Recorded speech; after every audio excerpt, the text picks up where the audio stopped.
Shalom. First and foremost, I want to give all praises, honor, and glory to Yahweh, Bahasham, Yahweh Shai, Bahasham, Recha Kodesh. Double honors to the elders and the apostles of Great Millstone, and peace and blessings to the elect. And today we're going to go into the book of Nehemiah and the first chapter. And, Nehemiah was contemporaries with Ezra, as we'll find out as we continue to read and hear. But just a quick context as to where we are right now with the book of Nehemiah. Is it still during the reign of the Persian Empire, right? We know that with Cyrus, right, around 539 BC, when they took over the Babylonians, you had the Persian Empire that was the world superpower, you could say, at that time. And they carried on all the way up until the Greeks came up into power and took them down.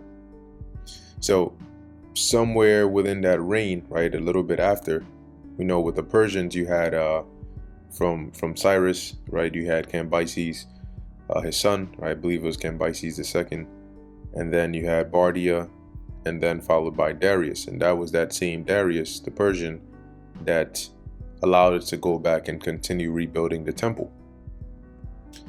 Now after that time, you had the son of Darius, which was Xerxes, or Ahasuerus, and this was the king during the reign of the book of Esther, which we went into as well. Okay, so now going more into the future, we have Artaxerxes the first, which I believe was the son of Xerxes or Ahasuerus. So let's actually look up, let's look up Xerxes the first here. And if we click on him, so we can see here that his issue, or his children, amongst them you had Artaxerxes the first, otherwise known as Longimanus. I believe that was a Greek name given to him, as it says here, allegedly because his right hand was longer than his left, and that means long-handed. Longimanus, manus meaning hand, longi, long. Anyway, they have him here within the timeline of about 465 BC to about 424 BC. So at the end of the day, when it comes to these times, most of them, if not all, are circa approximations. And so there are times when it's important to know these dates. There are times when it's good to have an approximation. And then there are other times where, it doesn't really matter. So going back to Nehemiah, right, we passed the time of Esther, right, we passed the time of Xerxes, and now we've gone into the time where we have Nehemiah here, who is the cupbearer to Artaxerxes the first, which is the current emperor or king at this time. So now let's go to the book of Nehemiah, and the general story or timeline with the book of Nehemiah is the Lord giving him permission to go to Jerusalem and to complete the building of the walls. Because remember, we finished building the temple under the reign of Darius, but there were still the walls that needed to be built. Okay, and so that is basically what Nehemiah does when he goes back to Jerusalem and also tries to get the people in order. Now this is the book of Nehemiah, chapter 1, verse 1. The words of Nehemiah, the son of Hakaliah. And it came to pass in the month Chislew, in the 20th year, as I was in Shushan the palace. Right, there you go with Shushan again, the in Persia, right? And I believe when you look into the name Nehemiah, it goes into the definition they have here, or the meaning is the Most High comforts, or Yahweh comforts, going into the Hebrew Nachamaya, where you have the Yah at the end for Yahweh, and then the Nacham going into, having compassion or consoling somebody, or in this case, comforting them. So verse 2, it says that Hanani, one of my brethren, came, he and certain men of Judah, and I asked them concerning the Jews that had escaped which were left of the captivity, and concerning Jerusalem. Escape meaning those that were able to go back. All right, it wasn't like we had to flee back. We had permission to go back. So those that were able to go back to Jerusalem, Nehemiah was asking here, what is the state? How are the people doing? What's going on? So these Hanani and right, these men of Judah had to have come from Jerusalem. Verse 3, and they said unto me, the remnant that are left of the captivity there in the province are in great affliction and reproach. The wall of Jerusalem also is broken down, and the gates thereof are burned with fire. And it came to pass, when I heard these words, that I sat down and wept, and mourned certain days, and fasted, and prayed before the God of heaven. So Nehemiah was very troubled by this, and you could see that it goes to show how much love and care, especially our people had, more so in the past, about our heritage, our customs, our land, everything, right? The things that pertain to us, it was very near and dear to us, which is why when you deal with, for example, the story of Eleazar, he rather die, right, than to defile himself and eat pork, even though they gave him the option to say, hey, just eat something else and make it look like you're eating pork. Just to even put that image out there, he refused. See, so it goes to show you just how seriously our people took our customs and heritage back then. Unfortunately, as compared to now, you know, there's a 180-degree difference. Verse 5. So Nehemiah here, upon hearing this, you know, he's very mournful, sorrowful. He's weeping and praying to the Lord, and said, I beseech thee, O Lord Yahweh, God of heaven, the great and terrible God, that keepeth covenant and mercy for them that love him and observe his commandments. Now, the terrible God is not, Nehemiah is not saying this in the sense of, oh, like, you know, you tell somebody, oh, you're a terrible person, as if to insult them. When you go into this word terrible,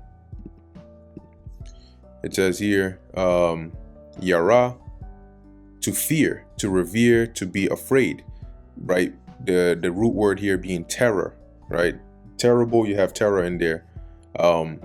And so what it means, what Nehemiah meant by that is the Most High is one to be feared.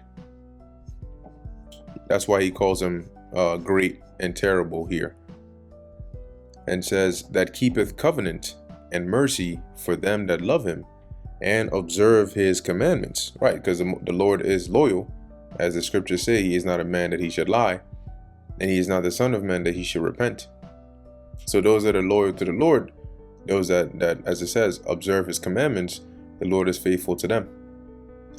Verse 6, let thine ear now be attentive, and thine eyes open, that thou mayest hear the prayer of thy servant, which I pray before thee now, day and night, for the children of Israel thy servants.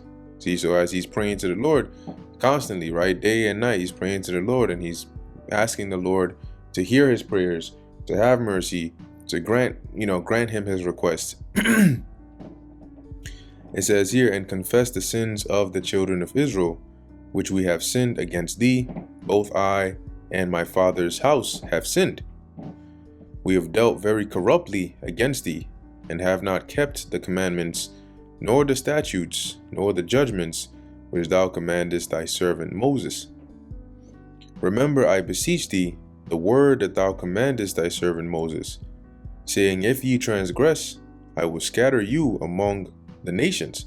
And you can read about that in Deuteronomy, the 28th chapter, right? I believe it's, Deuteronomy 28. And that is Moses. The book of Deuteronomy, the bulk of it is really Moses speaking unto the children of Israel before they crossed over onto the west side of Jordan and into the promised land. Even though on the east side is still part of it, but the real core was more so on the west of it. But yeah, this was mentioned in there, right? Verse 9, but if ye turn unto me and keep my commandments and do them, though there were of you cast out onto the uttermost part of the heaven.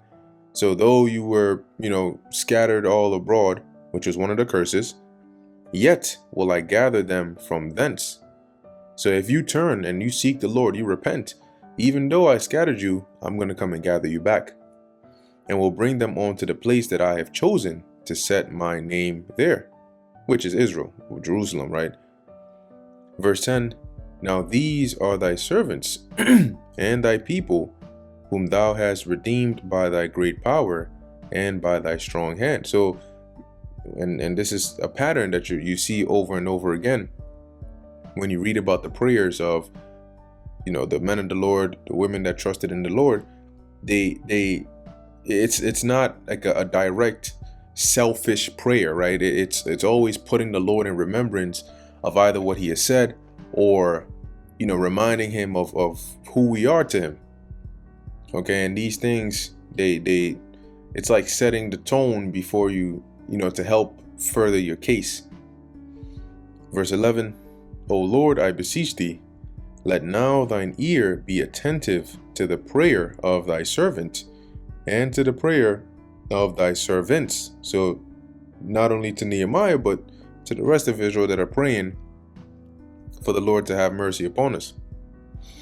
It says, who desired to fear thy name and prosper, I pray thee, thy servant this day, and grant him mercy in the sight of this man. So Nehemiah was praying to the Lord and asking the Lord to grant him favor, right, and prosperity and mercy, as it says, in the sight of this man, and this man being Artaxerxes the first. It says, for I was the king's cupbearer. See, so, and in the ancient world, that was the actual high role. It's not like today you hear about cupbearer, you think of like a butler, you think of somebody who's low, but to be the king's cupbearer in the ancient world was actually a very high position. You had to be a very trusted individual to have that access to the king, because a cupbearer, imagine if you were a cupbearer, especially like in the Persian Empire, and how careful they were, right? If you're at the time of Artaxerxes, you know about the history of what happened with Xerxes, where two of his guards tried to assassinate him, but Mordecai helped, and delivered him. So you know about these things. So of course there's very high security and precaution around who's close to the king and who tends to what matters. The easiest way to get to the king is a cupbearer can easily poison the king. So you would have to be very well trusted and vetted to be able to be in that position, as Nehemiah was. And so he was praying to the Lord to get favor in the sight of this king, that when he was to ask him for this request, which would come as we keep on reading, he would have, it would be in his favor. But anyway, that brings us to the end of the book of Nehemiah, the first chapter. Lord willing, this was edifying to the elect. In closing, I want to give all praises, honor, and glory to Yahweh, Bahasham, Yahweh Shai, Bahasham, Racha, Kodash. And until next time, Shalom.